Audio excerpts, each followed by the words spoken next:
हे परीक्षित, मैं आपसे बलदेव जी के विवाह का गुणगान कर रहा हूं। इसको ध्यान से सुनो। एक बार अनर्त देश में एक राजा हुए और वह बड़े धर्मात्मा थे और वे श्रीमान रैयत नरेश थे। तो रैयत नरेश की एक पुत्री थी जिनका नाम था रेवती। रेवती जी बड़ी सुंदर थी, इतना सुंदर कि उनकी सुंदरता का बखान तो किया ही नहीं जा सकता है। अब रैयत नरेश की मन में इच्छा हुआ कि मैं अपनी पुत्री का विवाह करूं। तो वर ढूंढने के लिए रैयत नरेश पूरा पृथ्वी पर घूमते हुए और अपनी पुत्री को लेकर घूमते रहे, लेकिन कहीं कोई उनके पुत्री के योग्य वर नहीं मिला तो बड़े बेचैन थे। सबके साथ ऐसा ही होता है, जिसकी पुत्री का विवाह नहीं तय हो उसे कोई इस बात का समझ में आता है।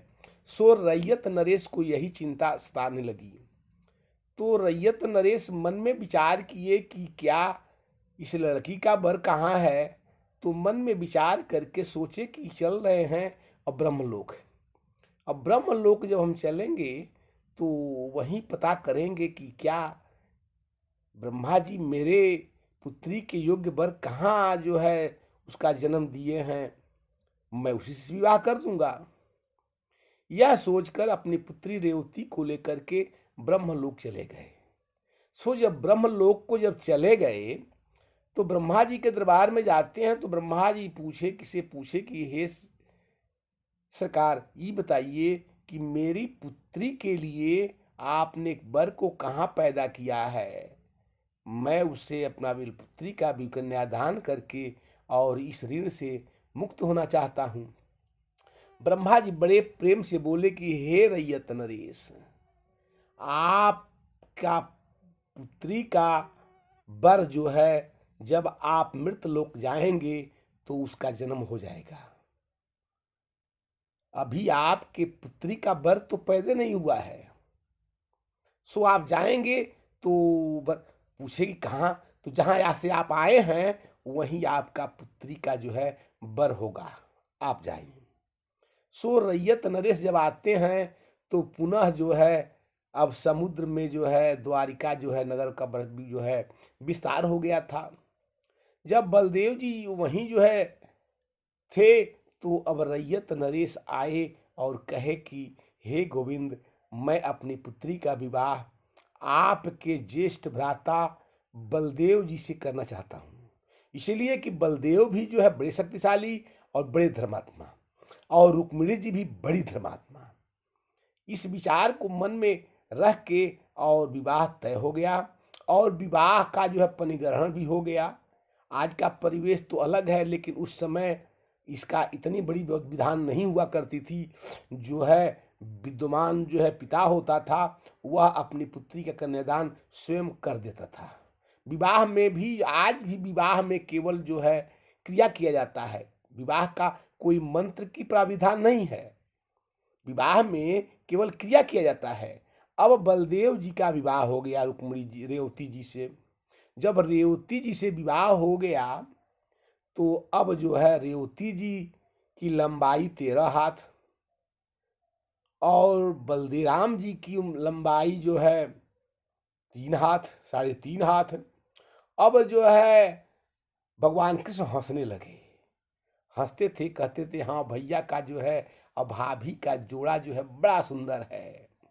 इसलिए कि भैया 3 हाथ, 3.5 हाथ और भाभी की लंबाई 13 हाथ, बड़ी सुंदर जोड़ी है। बलराम जी कहे कि कन्हैया तुम हंस रहे हो मेरे पत्नी को, इसलिए कि उम्र भी तो बड़ा है, वो सतयुग की थी। और भगवान श्री कृष्ण और बलदेव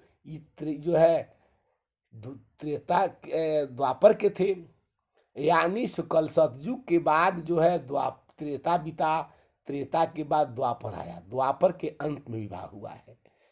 और रैयत नरेश कल सतयुग के प्रथम चरण में गए हैं अब जो है बड़ा खिल्ली उड़ाने लगे बलदेव जी, अरे नटखट तो है हैं श्याम सुंदर जी।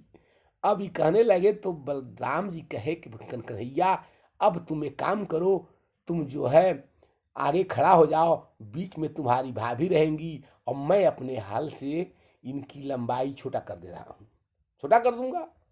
अब बलदेव जी अपने हल को रख दिए रेवती जी के सिर पे और अपनी योग माया से और जो है अपने पावर से हल से जो है दाबने लगे और कहे कि कन्हैया अब बताओ रुक्मिणी का जो है और मेरा जोड़ा कैसा है, तुम्हारी भाभी मुझसे छोटी हो गई ना। कन्हैया कहते हाँ भैया अब रहने दीजिए, अब इनका उम्र जो है लंबाई जो है हिसाब से हो गया, छोटा हो गया, तो अब ठीक है।